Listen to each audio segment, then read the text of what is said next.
Hello everyone, Sangeeta রান্নাঘরে সবাইকে স্বাগতম জানাচ্ছি। আশা করছি আপনারা সবাই খুব ভালো আছেন। আজকে আবারও হাজির হয়ে গেছে আরেকটা রেসিপি নিয়ে। আমার আজকের রেসিপি সয়াবিনের কাটলেট। সয়াবিন দিয়ে এভাবে যদি কাটলেট বানিয়ে খান তাহলে কিন্তু চিকেন কাটলেট খাওয়াও ভুলে যাবেন। তো চলুন শুরু করা যাক আমার আজকের এই রেসিপি। আমি এখানে সয়াবিন নিয়েছি, এরকম বড় বড় সাইজের সয়াবিনগুলি নিয়েছি। আপনারা যে কোনো প্যাকেটের সয়াবিনই এখানে ব্যবহার করতে পারেন। এবার সয়াবিনগুলিকে আমি সেদ্ধ করে নেব। তার জন্য কড়ার মধ্যে দিয়ে দিচ্ছি পরিমাণ মতো জল। এবার জলের মধ্যে সয়াবিনগুলিকে দিয়ে দিচ্ছি। এবার 1 থেকে 2 মিনিটের মতো সয়াবিনগুলিকে আমি সেদ্ধ করে নেব। এখানে আমি 2 মিনিটের মতো সয়াবিনগুলিকে সেদ্ধ করে নিয়েছি। এবার সয়াবিনটাকে আমি একটা পাত্রের মধ্যে নামিয়ে নেব। নামিয়ে জলটাকে একদম ভালোভাবে চিপে ঝরিয়ে নেব। সয়াবিনের মধ্যে কোনো রকম জল যাতে না থাকে এভাবেই সয়াবিনগুলিকে নিংড়ে নিচ্ছি।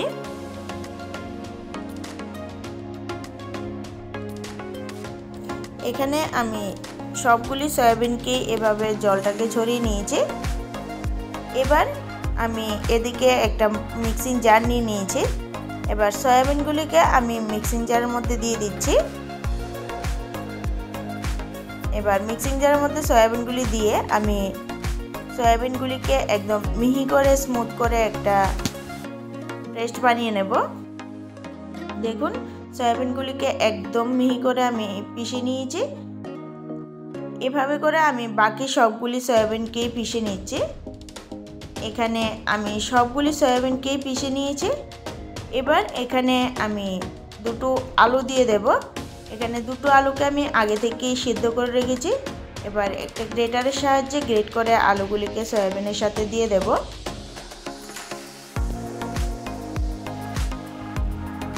এখানে আমি সবগুলি আলুকে গ্রেটার দিয়ে গ্রেট করে দিয়ে দিচ্ছি। আমি সবগুলি আলুকে গ্রেটার দিয়ে গ্রেট করে দিয়ে দিয়েছি। এবার এখানে একে একে সব উপকরণ দিয়ে দেব। প্রথমে দিয়ে দিচ্ছি পেঁয়াজ কুচি, তারপর দিয়ে দিচ্ছি লঙ্কা কুচি। ঝালটা আপনারা পরিমাণ বুঝে কমিয়ে বা বাড়িয়ে দেবেন। এবার দিয়ে দিচ্ছি ধনেপাতা কুচি। এখন এর মধ্যে দিয়ে দিচ্ছি চিলি ফ্লেক্স। আপনাদের কাছে যদি চিলি ফ্লেক্স না থাকে তাহলে শুকনো লঙ্কা ভেজে গুঁড়ো করে নিলে এটাকে এর মধ্যে দিয়ে দিতে পারেন।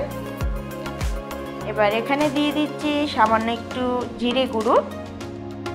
আর কালারটা যাতে ভালো আসে তার জন্য দিয়ে দিচ্ছি কাশ্মীরি লঙ্কার গুঁড়ো।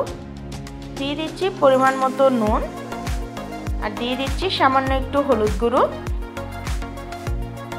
এবার এর মধ্যে দিয়ে দিচ্ছি 3 চামচের মতো কর্নফ্লাওয়ার। আপনারা কর্নফ্লাওয়ারের পরিবর্তে ময়দাও ব্যবহার করতে পারেন। কর্নফ্লাওয়ার বা ময়দা যদি ব্যবহার করা হয় তাহলে এটার বাইন্ডিংটা খুব ভালো আসে। আর দিয়ে দিচ্ছি গ্রেট করে রাখা আদা। এবার সবগুলি উপকরণকে খুব ভালোভাবে হাত দিয়ে মেখে নেব।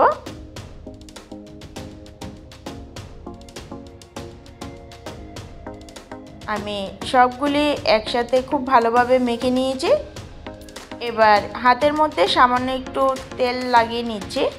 এবার তেল লাগিয়ে অল্প অল্প করে এখান থেকে ডো নিয়ে আমি গোল বলের আকারে শেপ দিয়ে নেব। এভাবে করে অল্প অল্প করে ডো নিয়ে আমি বলের আকারে শেপ দিয়ে নিচ্ছি। এবার হাতের তালুর মধ্যে রেখে এভাবে চ্যাপটা করে নিচ্ছি। আপনারা যে কোনো শেপেরই কাটলেটগুলিকে তৈরি করে নিতে পারেন। আমি এভাবে গোল করে বানিয়ে নিচ্ছি। এভাবে একটা তৈরি করে নিয়েছি। এভাবে করে আমি বাকিগুলিকেও তৈরি করে নেব।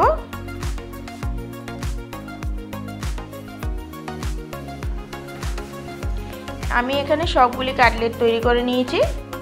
এবার এদিকে একটা পাত্রের মধ্যে আমি নিয়ে নিচ্ছি 3 চামচ কর্নফ্লাওয়ার। আর দিয়ে দিচ্ছি 2 চামচের মতো ময়দা। আবার দিয়ে দিচ্ছি সামান্য একটু নুন। এবার সবগুলিকে খুব ভালোভাবে মিশিয়ে নেব। মিশিয়ে আমি জল দিয়ে একটা পাতলা ব্যাটার বানিয়ে নেব।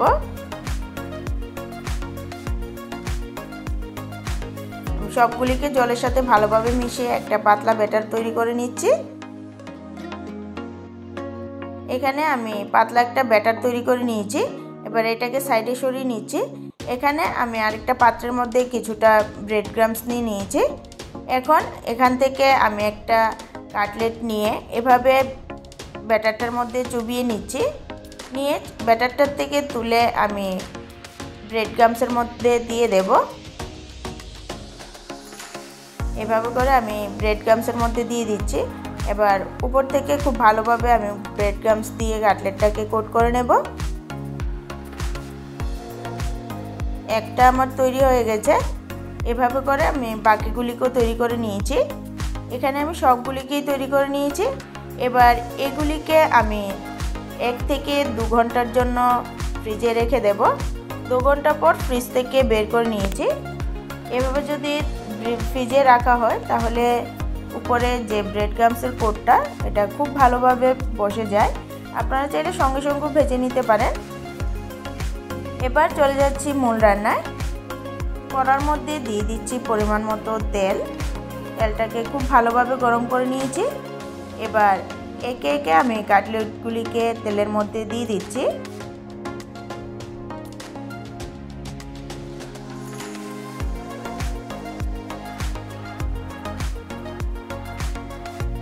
কাটলেটের এক পিঠ লাল হয়ে যাওয়ার পর অপর পিঠটাকে উল্টে নেব।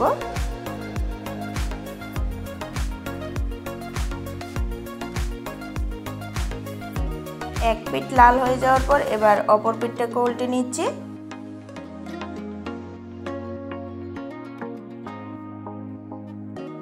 এভাবে করে উল্টে পাল্টে আমি কাটলেটগুলিকে লাল লাল করে ভেজে নেব।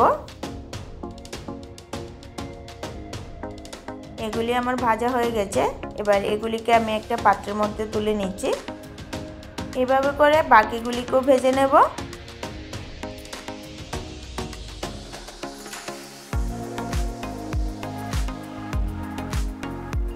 এখানে আমি বাকি কাটলেটগুলিকেও ভেজে নিয়েছি। এবার এগুলিকেও আমি একটা পাত্রের মধ্যে তুলে নিচ্ছি। এভাবে সবগুলি কাটলেটকে এখানে আমি ভেজে নিয়েছি। আশা করছি আজকের এই ভিডিওটা আপনাদের ভালো লেগেছে। যদি ভালো লেগে থাকে একটা লাইক করে দেবেন। চ্যানেলটাকে সাবস্ক্রাইব করে আমার পাশে থাকবেন। আমার চ্যানেলে নতুন বন্ধু হয়ে থাকলে চ্যানেলটাকে সাবস্ক্রাইব করে পাশে থাকা বেল আইকনটা ক্লিক করে দেবেন। তাহলে আমার ভিডিওর নোটিফিকেশন সবার আগে আপনাদের কাছে পৌঁছে যাবে। আজকের জন্য এতটুকুই। আবারও ফিরে আসছি নতুন একটা ভিডিও নিয়ে। সবাই সুস্থ থাকবেন, ভালো থাকবেন।